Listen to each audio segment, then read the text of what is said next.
इस स्टोरी को आइए आगे बढ़ाते हैं और समझते हैं कि फिर कहानी में आगे क्या होता है। इससे पहले अभी आपने सुना कि lesson first the last lesson, जिसके ऑथर हैं अल्फोंस डॉडेट, और ये कहानी है फ्रैंको प्रशियन वार 1870-71 की, जिसमें प्रशिया जो है बिस्मार्क की अगुवाई में फ्रांस को हरा देता है और उसके दो जिलों अल्सेस और लॉरेन पर कब्जा कर लेता है। और फिर कहानी में क्या कुछ होता है वो हम जानने के लिए स्टोरी पर उतरते हैं। लेकिन हम देखते हैं कि जो नरेटर है, जिसका नाम है लिटिल फ्रेंच, वो बताता है कि कैसे उसको फ्रेंच लैंग्वेज से डर लगता है, कैसे उसको पार्टिसिपल का एक वर्ड भी लर्न नहीं होता है और उसको स्कूल जाना होता है। पहले तो घर से भाग जाने और टाइम एक्सपेंड करने की सोचता है, लेकिन अल्टीमेटली उसके मन में इतना तो करेज आ ही जाता है कि वह इधर उधर टाइम स्पेंड करने की बजाय सीधा स्कूल जाता है, जहाँ रास्ते में वो बुलेटिन बोर्ड देखता है। वो सोचता है कि पिछले 2 सालों से बैड न्यूज़ जब भी आती हैं, चाहे वो किसी भी कंट्री की अटैक की खबरें हों, चाहे वो ड्राफ्ट वाली खबरें हों, ड्रिलिंग की खबरें हों, जो भी हों, सब इसी बुलेटिन बोर्ड पर आते हैं। तो वो जो बुलेटिन बोर्ड है एक प्रकार से इस प्रकार से सिंबलाइज किया गया है ऑथर अल्फोंस डॉडेट के द्वारा कि वह एक बैड न्यूज़ का प्रतीक है ना। इस प्रकार से बच्चा सोचता है, आगे बढ़ता है, उसे कोई कहता है कि don't go so fast bub, you have a plenty of time to get your school. इस प्रकार से वो सोचता है कोई उसके साथ वो जो वॉचर है वो मजाक कर रहा है। इसके बाद लड़का आगे बढ़ता है और आगे बढ़ने पर वो देखता है खिड़कियों से, गार्डन से होते हुए जब जाता है कि एम हेमेल अपनी हॉरिबल स्ट्रिक्ट आयरन को लेकर के क्या कर रहे हैं, वो वॉकिंग कर रहे हैं, अप एंड डाउन, ऊपर नीचे आगे पीछे हो रहे हैं। और वहाँ जाने पर उसको थोड़ा अजीब फील होता है क्योंकि ऑलरेडी सब बैठे हुए हैं, थोड़ा सा ब्लस्ड हो जाता है, शर्मिंदा हो जाता है, यहाँ तक कि काफ़ी भयभीत भी हो जाता है। जैसे वो अपने टेबल पे जाके बैठ जाता है, थोड़ा उसका डर कम होता है। अचानक से वो देखता है कि जो उसके टीचर हैं आज स्पेशल क्लॉथ्स पहने हुए हैं, उनका जो अटायर है, उनका जो वेयरिंग है वो थोड़ा सा अलग है। ग्रीन कलर की कोट है, फ्रिल्ड शर्ट है, ब्लैक लिटिल कैप है सिल्क वाली, जिसको वो सिर्फ 2 टाइम पे पहनते हैं, या तो इंस्पेक्शन यानी निरीक्षण करने के टाइम पे, या तो प्राइज डिस्ट्रीब्यूशन का टाइम होता है तो पहनते हैं। ऐसा बच्चा सोचता है और इस प्रकार से वह और भी आश्चर्यचकित हो जाता है जब वो पाता है कि पीछे की टेबल पर जो हमेशा खाली हुआ करती थी, आज वहाँ पर कौन बैठे हुए हैं, बैक बेंचेस पे बैठे हुए हैं। ओल्ड हाउसर, एक बूढ़ा व्यक्ति प्राइमर लेकर के अपने रूल्स, फ्रेंच लैंग्वेज की रूल्स वाली पूरी बुक लेके बैठा हुआ है, जिसमें लैंग्वेज के यूजेस, पार्टिसिपल्स, ये तमाम चीज़ें दी हुई हैं। और वहाँ पर फॉर्मर मेयर हैं, फॉर्मर पोस्ट मास्टर के साथ अन्य कई सारे लोग बैठे हुए हैं। ये तमाम चीज़ें जब वो देखता है तो उसको बड़ा शॉक्ड लगता है, अमेजिंग फील करता है और वो सोचने पे मजबूर हो जाता है कि बाकी अन्य दिनों में तो ऐसे कोई नहीं बैठता था, आज ये सब क्यों बैठे हुए हैं। और इससे पहले उसने भी बताया था कि स्कूल में सब कुछ शांत था, जैसे कि संडे की मॉर्निंग, क्योंकि संडे मॉर्निंग में स्कूल कम्प्लीटली बंद रहता है। अब आइए कहानी को हम आगे से देखते हैं कि कहानी में आगे क्या हुआ।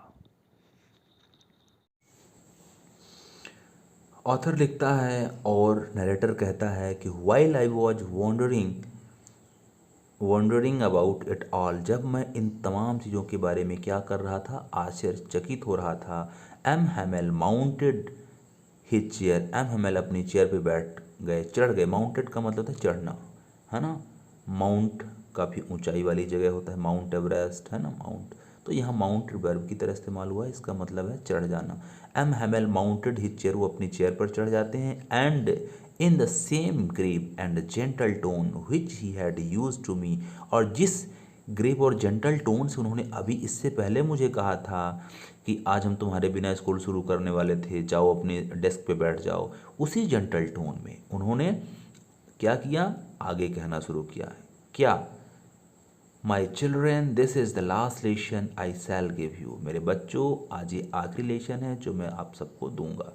The order has come from Berlin to teach only German in the school of Alsace and Lorraine. बता रहे हैं कि जो ऑर्डर है वो आया है कहाँ से, the capital of Germany, Berlin से आया है। क्या करने के लिए, to teach only German in the schools, schools में सिर्फ जर्मन लैंग्वेज पढ़ाने के लिए आदेश आ चुका है। कहाँ के स्कूल्स में, schools of Alsace and Lorraine. ये दोनों ज़िले हैं जो कि पहले फ्रांस के ज़िले हुआ करते थे, इन दोनों पर कैप्चर हो गया है अब जर्मनी का, जिसका वर्तमान नाम उन दिनों रशिया हुआ करता था, तो अब वहाँ जर्मन लैंग्वेज पढ़ाई जाएगी। The new master comes tomorrow, नए शिक्षक कल आएंगे या कल आ रहे हैं। This is your last French lesson, यह आप लोगों का आखिरी फ्रेंच भाषा का पाठ है। I want you to be very attentive, और मैं आप लोगों को चाहता हूँ कि आप सब बहुत ही अटेंटिव हों। अटेंटिव का मतलब होता है शांत मुद्रा में पूरे ध्यान के साथ, है ना, अटेंशन इसी से बना है। What a thunderclap these words were to me, और ये जो उनके वर्ड्स थे, उनके जो शब्द थे मेरे लिए क्या थे, थंडर क्लैप की तरह थे, कानों में वो झंझनाहट डालने वाले ऐसे शब्द थे, थंडर क्लैप, है ना। Oh the wretches that was what they had put up at the town hall. अब बच्चा यहाँ पर क्या सोचता है, अरे वो बेचारे, अपने आप की बात करता है। रिच का मतलब होता है पुअर, बेचारा, यहाँ गरीब से मतलब नहीं है, वो अपने आप को बेचारा महसूस करता है और कहता है that was what they had put up at the town hall. तो ये रीज़न है कि सब टाउन हॉल में पुट अप हैं, इकट्ठा हुए हैं। My last lesson, my last French lesson, why I hardly knew how to write, I should never learn my anymore. I must stop there. Then, oh, how sorry I was for not learning my lessons, for seeking words' sake, or going sliding on the shore. My books that had seemed such a nonsense a while ago, so heavy to carry. My grammar and my history of the saints were old friends, how that I couldn't give up. यहाँ पर ये बच्चा अपने आप को थोड़ा सा आश्चर्य में पाता है, आश्चर्य व्यक्त करते हुए बार बार कहता है माई लास्ट फ्रेंच लेसन, ये आखिरी फ्रेंच का लेसन है। इतने सारे लेसन पढ़ा दिए गए, तब तक उसके कानों को भनक ही नहीं लगी कि कितने सारे लेसन पढ़ा दिए गए, आखिरी लेसन पर उसकी नज़रें टिकी हुई हैं। जब सर ने कह दिया कि today it is the last lesson of the French language, अब वो कह रहा है अपने आप से माई लास्ट फ्रेंच लेसन, मेरा आखिरी फ्रेंच लेसन है ये। मतलब कि जो आपकी मदर टंग है, जो आपके देश की भाषा है, आपकी मातृभाषा है, उसका आखिरी पार्ट है अब ये। Why I hardly knew how to write, कह रहा है अब अपने आप से सवाल कर रहा है कि क्यों मैंने बहुत मुश्किल से ये जाना है कि लिखा कैसे जाता है। मतलब अभी लिखावट भी ठीक से नहीं आ रही, बहुत मुश्किल से लिखना सीखना शुरू किया था। And I should never learn any more, और अब मैं इस भाषा को आगे नहीं सीखूंगा। आई मस्ट स्टॉप देयर, मुझे अवश्य ही रुकना होगा। देन फिर कहता है कि oh how sorry I was for not learning my lessons, उन तमाम चीज़ों के लिए कहता है मुझे कितनी शर्मिंदगी है, मैं कितना अशेम्ड फील कर रहा हूँ, कितना अफसोस फील कर रहा हूँ। क्या, I was for not learning my lesson, कि जिन पाठों को, जिन अध्यायों को मैंने नहीं सीखा। फॉर सीकिंग वर्ड्स, क्या करता था, सीकिंग वर्ड्स एक पक्षियों के अंडे खोजने में जाया करता था। और गोइंग स्लाइडिंग ऑन द सार, सार is the name of a river of France, France के एक नदी का नाम है शार, यहाँ एस कैपिटल में है। कहता है कि मैं वहाँ स्लाइडिंग करने जाया करता था, फिसलने के लिए, सरकने के लिए जाया करता था। माई बुक्स, और जो मेरी किताबें हैं, that had seemed such a nuisance a while ago, और जो किताबें थी कैसी लगती थी, नॉजियंस की तरह लगती थी। यहाँ नॉजियंस का मतलब है उपद्रवी या मन को ना भाने वाली, है ना, बकवास, फालतू। तो कह रहा कि जो किताबें थी कुछ समय पहले मुझे क्या लगती थी, उपद्रवी लगती थी, फालतू लगती थी। सो हैवी टू कैरी, लाने ले जाने में बहुत भारी भरकम लगता था। कैरी मतलब लाना ले जाना, हैवी भारी भरकम। My grammar and my history of the saints, कह रहा है ग्रामर की किताब हो गई, चाहे वो संतों की इतिहास वाली किताब हो गई। वर ओल्ड फ्रेंड्स नाउ, अब ये मेरे पुराने दोस्त हैं। That I couldn't give up, जिनको मैं छोड़ नहीं सकता। अभी तक ये किताबें बोझ लगती थीं, जब आज पता चल गया कि अब हम फ्रेंच नहीं अपनी मदर टंग की बजाय कल से जर्मन सीखेंगे, अब इन पर उस बच्चे को तरस आ रहा है और उनके बारे में कह रहा है कि मैं कितना बेवकूफ़ टाइप का आदमी था। अभी तक ये किताबें मुझे कैरी करने में हैवी लगती थी, वो नॉजियंस की तरह मुझे फील होती थी, उपद्रवी लगती थी। ये ग्रामर की किताबें, ये हिस्ट्री ऑफ द सेंट्स, ये तमाम चीज़ें। लेकिन क्या कहता है, वर ओल्ड फ्रेंड्स नाउ, अब ये मेरी क्या हैं, पुराने फ्रेंड्स हैं। तो जिनसे हम बिछुड़ते हैं उनकी वैल्यूज़ हमें कैसे पता चलती है, यहाँ इन लाइनों में बताया गया है। और कहता है कि आई कुडंट गिव अप, अब मैं इनको छोड़ नहीं सकता। एंड एम हैमल टू, और एम हैमल भी क्या, the idea that he was going away that I should never see him again. जो आइडिया एम हैमल देने जा रहे हैं वह आइडिया भी क्या कह रहा है, should never see him again, अब हम कभी उनको देख नहीं पाएंगे। Made me forget all about his ruler and how cranky he was, अब वो सब कुछ भूल जाना चाहता है। क्या, मेड मी फॉरगेट ऑल, कह रहा है कि मुझे अब सब कुछ मैं भूल जाना चाहता हूँ। क्या, अबाउट हिज रूलर, उनके उस रूलर के बारे में जो बड़ी स्ट्रिक्ट आयरन रूलर लिए रहते थे, and how cranky he was, और कितने वो सनकी टाइप के आदमी थे कि पिटाई बहुत लगाते थे। ये सब आज वो भूल जाना चाह रहा है, क्योंकि अब ये आखिरी वक्त है, आखिरी लेशन है उसकी मदर टंग का, उसकी फ्रेंच लैंग्वेज का, जिसका हर एक लम्हा वो अच्छे से सुनना सीखना जानना चाहता है। वह जरा भी अपना टाइम को बर्बाद नहीं करना चाहता। आगे अपने आप से क्या करा है, पुअर मैन, बेचारे आदमी, अपने आप पर तरस खाते हुए, it was in honour of this last lesson that he had put on his fine Sunday clothes, अब उसके समझ में आ रहा है कि ये उस सम्मान में है कि आज इनका आखिरी लेशन है, इसलिए उन्होंने क्या किया है, put on his fine Sunday cloth, ये संडे वाले क्लॉथ्स, ये जो ग्रीन कोट और फ्रिल्ड शर्ट, सिल्क कैप, ये सब पहने हुए हैं, ये रीज़न है। एंड नाउ आई अंडरस्टैंड, और अब मैं समझ चुका हूँ, क्या समझ चुका हूँ, यही कि why the old man of the village were sitting there in the back of the room, कि जो गांव के पुराने लोग आए हुए हैं, है ना, जिनके पढ़ने की उम्र नहीं है, वो सब यहाँ बैठे हुए हैं पीछे रूम में। It was because they were sorry, ऐसा इसलिए है क्योंकि उन्हें आज गिल्ट फील हो रहा है, सॉरी फील हो रहा है उनको भी, too that they had not gone to school more, क्योंकि वो भी शायद मेरी तरह कभी स्कूल ना गए हों। It was their way of thanking our master for his 40 years of faithful service and of showing their respect for the country that was theirs no more, और कह रहा है कि शायद इसीलिए वो सर को थैंक यू व्यक्त करने आए हैं, जैसे हमें अभी तक स्कूल और लैंग्वेज और किताबों का महत्व तो नहीं पता था और हम लापरवाही करते थे, एक भी लेशन पार्टिसिपल का याद नहीं किए। शायद इन लोगों ने भी अपने पढ़ने के दिनों में कुछ ऐसा किया हो और आज वो सॉरी फील कर रहे हों और अपने मास्टर को थैंकिंग करने के लिए आए हुए हैं। किस लिए, for his 40 years of faithful service, उनकी 40 साल की जो भरोसेमंद या विश्वसनीय सेवा रही है इस विद्यालय के लिए, शायद उन तमाम चीज़ों के लिए उनको थैंकफुल कहने हैं। And of showing their respect, और उनको रेस्पेक्ट शो कराने के लिए आए हैं, फॉर द कंट्री, देश के लिए, दैट वॉज देयर्स नो मोर, जो कि अब उनका नहीं रह जाएगा। Well I was thinking of all this I heard my name called, जब मैं ये तमाम चीज़ें सोच रहा था तो नरेट करते हुए बताता है कि मैंने अपना नाम सुना। It was my turn to recite, मेरा नाम पुकारा गया, अब मेरी नाम पुकारने की बारी थी। What would I not have given to be able to stay that dreadful rule for the participle although, कह रहा है कि क्या होगा, what would I not have given to be able to say, अगर मैं ये कहने में असमर्थ रहा, अगर मैं ये कहने में समर्थ नहीं हो पाया, क्या, that dreadful rule for the participle all through, कि वो जो ड्रेडफुल रूल है किस चीज़ का, पार्टिसिपल का, अगर वो मैं सब मैं नहीं बता पाया तो क्या होगा, very loud and clear and without one mistake, क्या होगा अब अगर मैं उसको वेरी लाउड और क्लियर नहीं बता पाया, विदाउट एनी मिस्टेक मैं नहीं बता पाया, तो अब क्या होगा। उसका नाम जैसे पुकारा गया तो इस प्रकार से बच्चा क्या होता है, सस्पेक्ट हो जाता है, संदेहास्पद स्थिति में अपने आप को पाता है। But I got mixed up on the first word and stood there, कहता है कि लेकिन मैंने क्या किया, आई गॉट, मैंने पाया क्या, mixed up on the first word,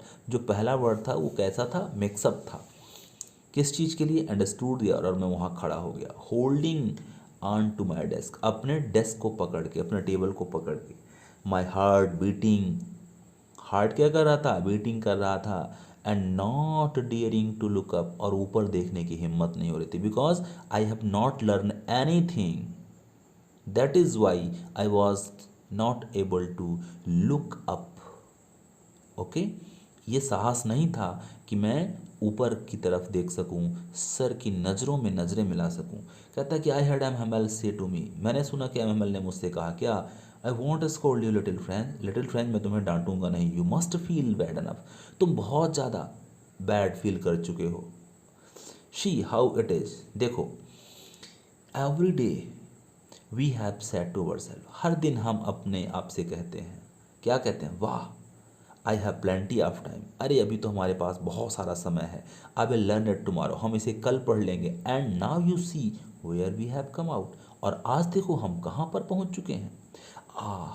that's the great trouble with Alsace, यह अल्सेस के साथ एक बहुत बड़ा क्या है, ट्रबल है, मतलब कष्ट है, पीड़ा है। She puts off learning till tomorrow, जिन चीज़ों को हम क्या करते थे, कल तक चीज़ों को सीखने में लगाते थे, या हम ऐसा कहें कि जो चीज़ें हम कल तक सीखते थे वो क्या हुआ, now those fellows out there will have to right to say to you, अब वो चीज़ें हमारे फेलोज से क्या हो जाएंगी, सब आउट हो जाएंगी, अब उन पर कोई बात नहीं करना चाहेगा। हाउ इज़ इट, ये कैसा है, you pretend to be Frenchman and yet you can neither speak nor write your own language। और अब तक हुआ क्या है, हम हमेशा क्या करते रहे, प्रिटेंड, बहाने करते रहे। कह रहा कि तुम हमेशा बहाने करते रहो फ्रेंचमैन, यहाँ तक कि तुमने पढ़ना लिखना भी नहीं सीख पाया अपनी भाषा में, बोलो, है ना। But you are not the worst poor little French, लेकिन तुम सबसे गंदे नहीं हो poor little French. We have all a great deal to report our self with, और बता रहे हैं कि हम सब भी इन तमाम चीज़ों के लिए क्या हैं, जिम्मेदार हैं।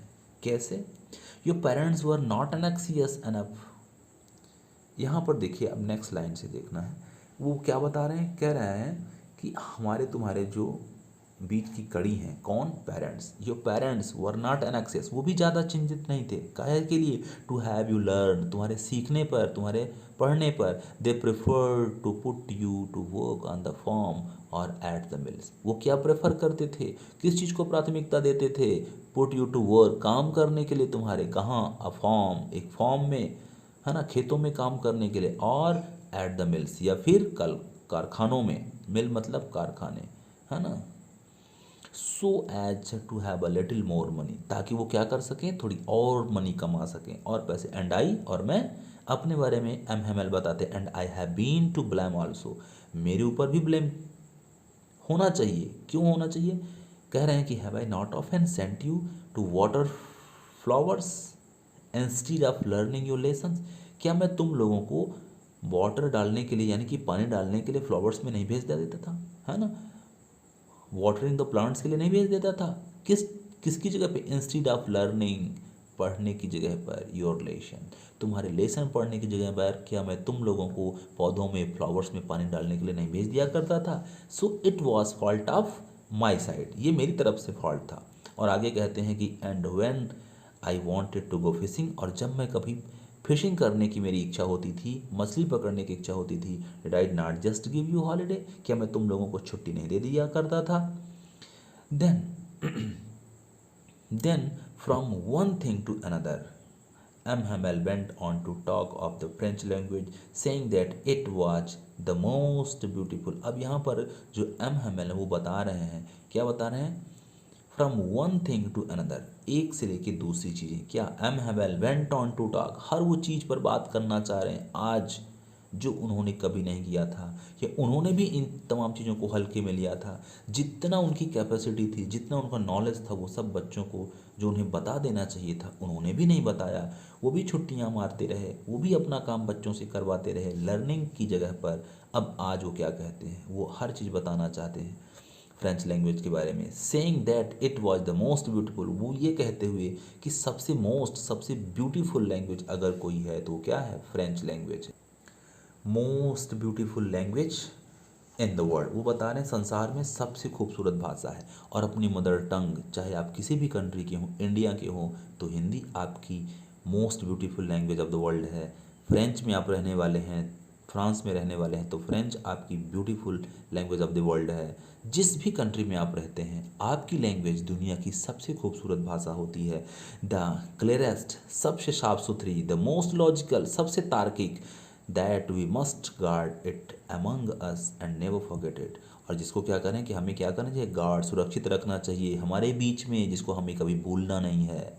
Because when a people are enslaved, क्योंकि जब लोग गुलाम हो जाते हैं, अनस्लैब हो जाते हैं, क्या होता है, as long as they hold fast to their language, और अगर वो अपनी भाषा को तब तक होल्ड करके रखते हैं जब तक वो जीते हैं, तो क्या होता है, इट इज़ एज इफ, ये ठीक उसी प्रकार से है जैसा कि they had the key to their prison, जैसे कि कोई व्यक्ति जेल में रहते हुए भी उस जेल की चाबी उसके पास हो, मतलब जब वो चाहे उस जेल से बाहर आ सकता है। इसे एक बार फिर से समझ लें। एम हैमेल यहाँ पर बहुत इंपॉर्टेंट चीज़ बताते हुए कह रहे हैं कि भाषा यानी कि आपकी लैंग्वेज आपके साथ कैसा वाइटल रोल प्ले कर सकती है। कहते हैं कि आप अगर गुलाम भी हो जाओ, जर्मनी के स्लेव भी हो जाओ, तो क्या है, जब तक आपकी भाषा आपके हाथ में है, जब तक भाषा पर आपकी अपनी पकड़ है, तो ये उसी प्रकार है जैसे जेल में रहते हुए भी वो चाबी आपके पास है। मतलब it is only the way by which you can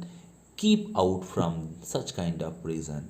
ये चाबी है जिसके माध्यम से, क्या चाबी है, वो भाषा आपकी जो मदर टंग है, जो दुनिया की खूबसूरत लैंग्वेज है, वो एक ऐसी चाबी है जो उस जेल में रहने वाले कैदी के लिए भी क्या है, बाहर निकलने का एक मार्ग प्रशस्त करती है। Then he opened a grammar and read us a relation. उसके बाद उन्होंने ग्रामर की बुक ओपन की और हमारे रिलेशन को पढ़ना शुरू किया। I was amazed to see how well I understood it. और कहता है कि मैं क्या था, अमेज था, शौक था कि कितना अच्छा मैंने समझा उस दिन। And all he said seemed so easy. उन्होंने जितना कुछ कहा बहुत इजी था, सो इजी, बहुत सरल था। आई थिंक टू, मैंने भी सोचा क्या, that I had never listened so carefully. अभी तक मैं भी इतना केयरफुली चीज़ों को नहीं सुनता था, आज मैं चीज़ों को केयरफुली सुन रहा हूँ और शायद वो मुझे बहुत अच्छे समझ में आ रही है। इट मीन्स वह एक पेन, एक दर्द व्यक्त करता है कि अगर मैंने पहले भी तमाम लेसन को इतने ध्यान से सुना होता तो वो शायद सारे के सारे लेसन इतने ही इजी मुझे लगते, तो क्योंकि मैंने केयरफुली सुना नहीं इसलिए वो लेसन मुझे इजी लगे नहीं। आज उन चीज़ों का क्या है, अफसोस है, रिग्रेट फील कर रहा है, सॉरी फील कर रहा है। And that he had never explained everything with so much patience. और क्या बता रहा है कि कभी भी इतने पेशेंस के साथ, इतने धैर्य के साथ कभी भी सर ने एक्सप्लेन भी नहीं किया। आगे, it seemed almost as if the poor man wanted to give us all he knew before going away. वो बता रहा है कि आज सर ऐसे पढ़ा रहे थे, ऐसे बता रहे थे जैसे वो ये चाहते हों, वो सारा का सारा जो कुछ भी जानते हैं यहाँ से दूर जाने से पहले वो सब दे देना चाहते हों। And to put it all into our heads at one stroke. और जैसे वो वन स्ट्रोक में, एक झटके में क्या कर देना चाहते थे, पुट इट, इन सबको डाल देना चाहते थे। कहाँ, इनटू आवर हेड्स, हमारी ब्रेन में, हमारी खोपड़ी में, जैसे वो एक झटके में सब कुछ डाल देना चाह रहे हो। आफ्टर द ग्रामर, ग्रामर के बाद we had a lesson of writing, writing का लेसन शुरू होता है। That day M Hamel had new copies for us. M Hamel ने हमारे लिए क्या किया था, कॉपीज रखी थी, written in a beautiful round hand. और वो क्या थी कि रिटन करने के लिए in a beautiful round hand, खूबसूरत, ब्यूटीफुल का मतलब यहाँ खूबसूरत है, राउंड हैंड से। और आगे थॉट चेंज करते हुए राइटर लिखता है कि फ्रांस अल्सेस, फ्रांस अल्सेस, उन पर राउंड हैंड से क्या लिखा गया था, उन कॉपीज़ पर जो सर ने हम लोगों के लिए मैनेज किया था, फ्रांस अल्सेस, फ्रांस अल्सेस लिखा हुआ था। ठीक है, क्योंकि फ्रांस क्या था, कंट्री का नाम, अल्सेस क्या था, वो डिस्ट्रिक्ट का नाम जो कि जर्मनी के अधीन आ गया था। And they looked like little flags floating everywhere in the school room. और ये जो ब्यूटीफुल कॉपीज़ रखी गई थी जिन पर फ्रांस अल्सेस लिखा था, ये ऐसे लग रहा था कि जैसे कोई फ्लैग हो, फ्लोटिंग कर रहा हो हमारे टेबल पे, हमारे डेस्क पे, उस स्कूल रूम में। कहता है कि hung from the rod at the top of our desk. और वो ऐसे लटके हुए थे जैसे किसी रॉड से उनको डेस्क के टॉप पर लटका दिया गया, ऊपरी हिस्से पे लटका दिया, मतलब छोटे छोटे फ्लैग की तरह वो दिख रहे थे। इतनी खूबसूरत तरीके से एम हैमेल ने मैनेज किया था इस आखिरी दिन को खूबसूरत बनाने के लिए। You ought to have seen how every one set to work, आप देख सकते थे कि सारे लोग कैसे कैसे अपना वर्क कर रहे थे। And how quite it was, और सब कुछ कितना शांत था, अगर मतलब वहाँ पर जो भी था वो देख सकता था। The only sound was the scratching for the pens over the paper, एकमात्र साउंड वो था स्क्रैचिंग का जो कि पेन और पेपर पर था। वंस सम बीटल्स फ्लू इन, और वहाँ पर कुछ बीटल्स, कुछ इस प्रकार के छोटे छोटे कीड़े, बीटल्स का मतलब यहाँ पर कीड़ों से है, वो क्या कर रहे थे, फ्लू कर रहे थे। But nobody paid attention to them, लेकिन उस बीटल की तरफ कोई भी, वो उड़ने वाले उस कीट की तरफ किसी का भी ध्यान नहीं जाता है। Not even the littlest one, यहाँ तक कि किसी छोटे का भी नहीं जा रहा है। Who worked right on tracing their fish hooks, और यहाँ पर बताया जा रहा है कि किसी छोटे बच्चे का भी ध्यान उस बीटल की तरफ नहीं जा रहा है जो कि वहाँ पर फ्लू कर रहा है, जो कि उड़ रहा है, किसी का ध्यान नहीं जा रहा है। और कहता है कि who worked right on tracing their fish hooks as if that was French too on the roof, the pigeons cooked very, the pigeon cooed very low, and I thought to myself, will they make them sing in German even in pigeons। और बताया जा रहा है कि यहाँ पर वो कहता है कि जब मैंने सुना कि पिजन्स क्या कर रही हैं, कू कर रही हैं, कोइंग कर रही हैं, अपना साउंड प्रोड्यूस कर रही हैं वहाँ पर, तो मैंने सोचा अपने आप से, क्या will they make them sing in German even the pigeons,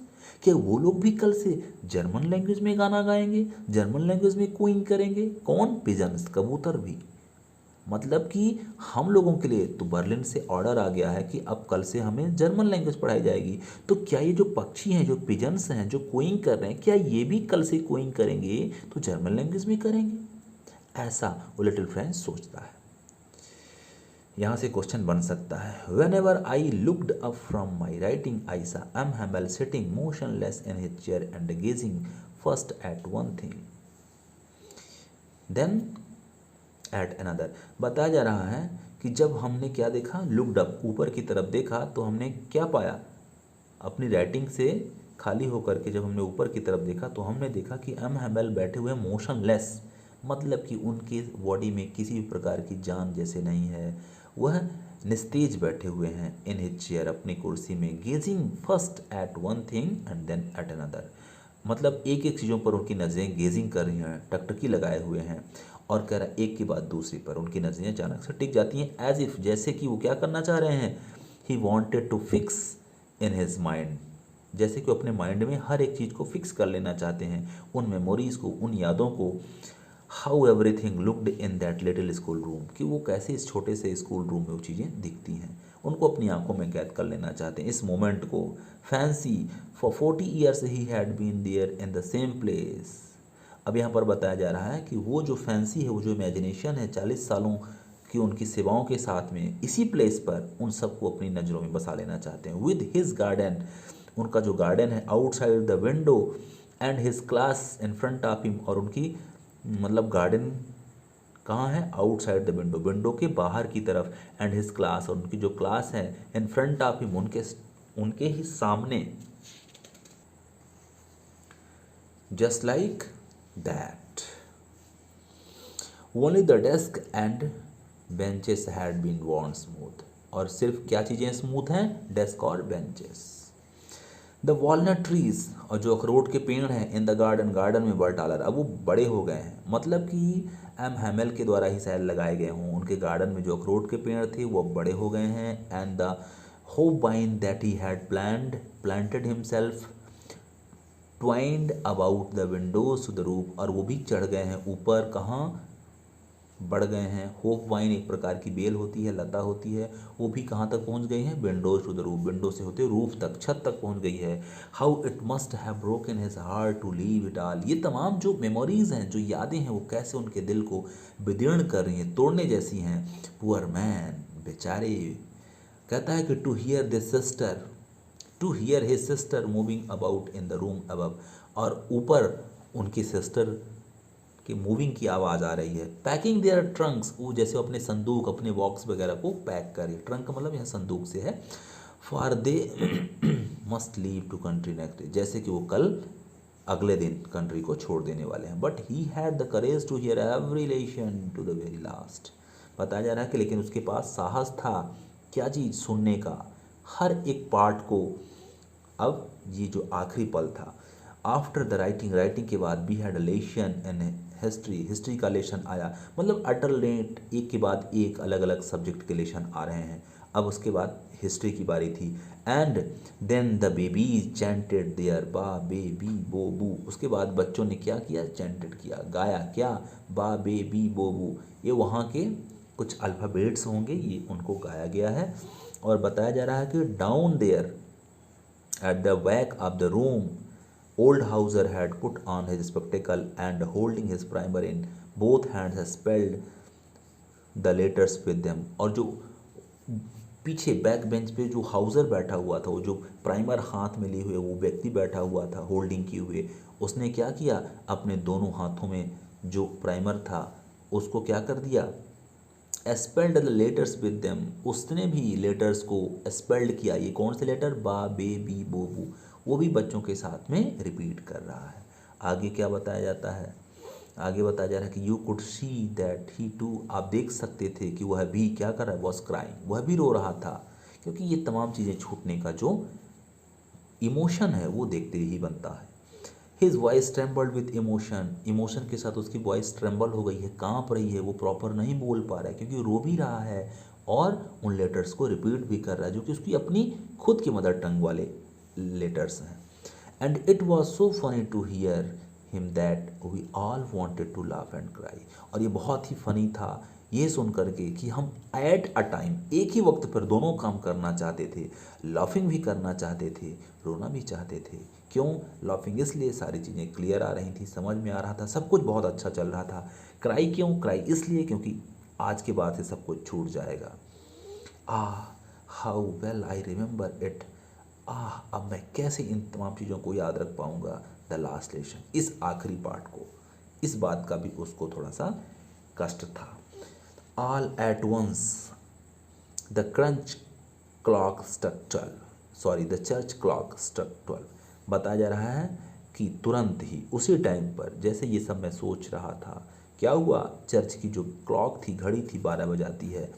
then the Angeles, उसके बाद एंजलस की भी घड़ी ने 12 बजाया। At the same moment the trumpet of the Persians returning from the drill sound under our Windows.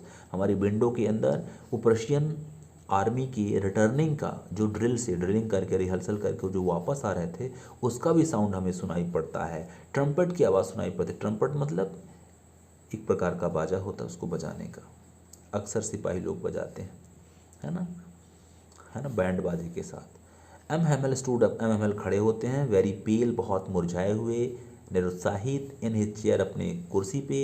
I never saw him look so tall, मैंने उनको इतना लंबा कभी नहीं देखा। He was so tall because he was on the chair. My friends said he, उन्होंने कहा मेरे दोस्तों, I but something choked him, he could not go on. वो बोल रहे थे मैं, लेकिन उनका गला भर आया, वो आगे कुछ बोल नहीं सके। Then he turn to the blackboard, blackboard की तरफ वो टर्न होते हैं। Took a piece of chalk and, वो एक चाक का टुकड़ा उठाते हैं और bearing on with all his might, पूरी ताकत के साथ, पूरी ताकत इकट्ठा करके क्या करते हैं, he wrote as large as he could, वो इतना बड़ा लिखते हैं बोर्ड पर जितना बड़ा वो लिख सकते थे। क्या लिखते हैं, वाइव ला फ्रांस, फ्रांस की जय हो या फ्रांस अमर रहे, ये फ्रेंच लैंग्वेज का सेंटेंस है, वाइव ला फ्रांस। और क्या लिखते हैं वाइव ला फ्रांस के बाद, देन ही स्टॉप्ड, उसके बाद वो लिखना बंद करते हैं। And learn and leaned his head against the wall, और दीवार से अपना चेहरा, अपने हेड को उस पर झुका देते हैं, टिका देते हैं। लीन का मतलब टिका देना, अपने हेड को दीवार पर टिका देते हैं। और एंड विदाउट अ वर्ड, और बिना कुछ बोले, ही मेड अ गेस्चर, वो एक इशारा करते हैं, टू अस, हम लोगों को, विद हिज हैंड, अपने हाथ से। क्या गेस्चर करते हैं, school is dismissed, you may go, school समाप्त हुआ, अब आप जा सकते हैं। वो बोलने की पोजीशन में नहीं थे, इसलिए एम हेमेल ने हाथों से इशारा किया। लास्ट उन्होंने जो बोर्ड पर लिखा वो वाइव ला फ्रांस फ्रेंच लैंग्वेज में था। इसके साथ ही उनका ये लेशन समाप्त हो जाता है, ये स्टोरी यहीं पर समाप्त हो जाती है। नरेटर ने इस स्टोरी को यहीं पर फिनिश कर दिया है, ऑथर ने भी समाप्ति की घोषणा कर दी है, और ये कहानी यहीं पर समाप्त हो जाती है।